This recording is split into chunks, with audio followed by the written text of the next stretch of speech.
Assalomu alaykum hurmatli YouTube kuzatuvchilarimiz. Bugun sizlar bilan barchaga qiziq bo'lgan Diefenbachia gulining parvarishi haqida batafsil gaplashamiz.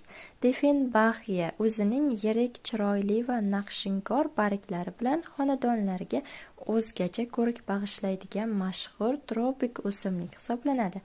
Uni uy sharoitida to'g'ri parvarish qilish uchun eng muhim va aniq qoidalar haqida batafsil aytib o'taman. Diefenbachia va boshqa gullar singari ma'lumotimizni boshlanishini albatta yorug'lik va joy tanlashdan boshlaymiz. Yorug'lik yorug', lekin sochni, ya'ni to'g'ridan to'g'ri tushmaydigan quyosh nurlarini yaxshi ko'radi, chunki barglari katta bo'lganligi uchun to'g'ridan to'g'ri tushadigan quyosh barglarini kuydirib yoki dog' qilib qo'yishi mumkin. To'g'ridan to'g'ri tushuvchi quyosh nurlari barglarda kuyish, och rangli turlarda esa naqshlarning yo'qolib bir xil yashil rangga aylanishiga olib kelishi mumkin. Men har xil rangli barg olgandim, nega birdek yashil bo'lib qoldi degan savollarga ham aynan mana shu mavzuyimiz javob bo'ladi.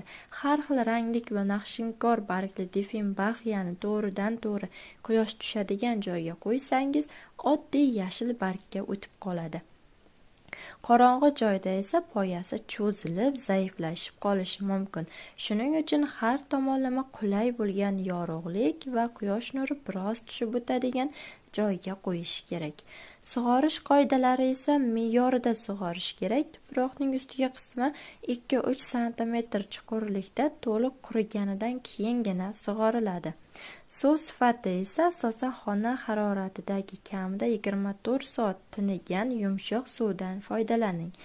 Tuproqning doimiy nam bo'lishi ildizlarning chirishiga sabab bo'ladi. Qishda sug'orish miqdorini kamaytirish kerak. Havo namligi va harorati esa asosan tropik o'simlik bo'lgani uchun yuqori namlikni yoqtiradi.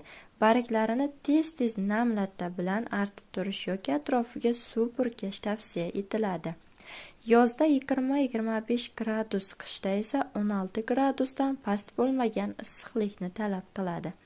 Sovuq shamol, skvoznik va haroratning keskin o'zgarishi barglarining sarg'ayib tushib ketishiga olib keladi.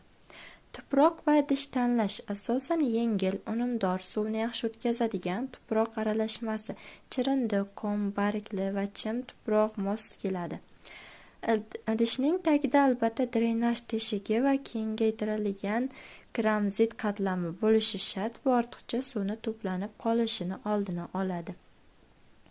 Oziqlanishda esa asosan Diefenbachia faol o'sish davri bo'lgan bahor va yoz oylarida har 2 haftada bir marta dekorativ bargli o'simliklar uchun mo'ljallangan suyuq mineral o'g'itlardan beriladi. Qishda o'simlik tinch davrga o'tgani sababli oziqlantirish to'xtatiladi, ya'ni pogoy davrida hech qanaqangi oziqa berilmaydi.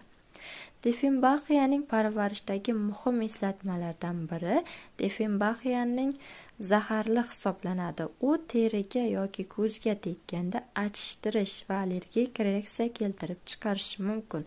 Shuning uchun barglarini qirqish yoki ko'chirib o'tkazish ishlarini qo'lqopda bajarish, shuningdek uni yosh bolalar va uy hayvonlari qo'li yetmaydigan balandlikda qo'yish kerak bo'ladi azizlar. Keyingi videolarimizda qaysi gul haqida ma'lumot kerak bo'lsa, kommentariyaga yozib qo'ying. Keyingi videolarimizda ko'rishguncha xayr, salomat bo'ling. Kanalimizga obuna bo'lib, like bosib qo'yishni unutmang.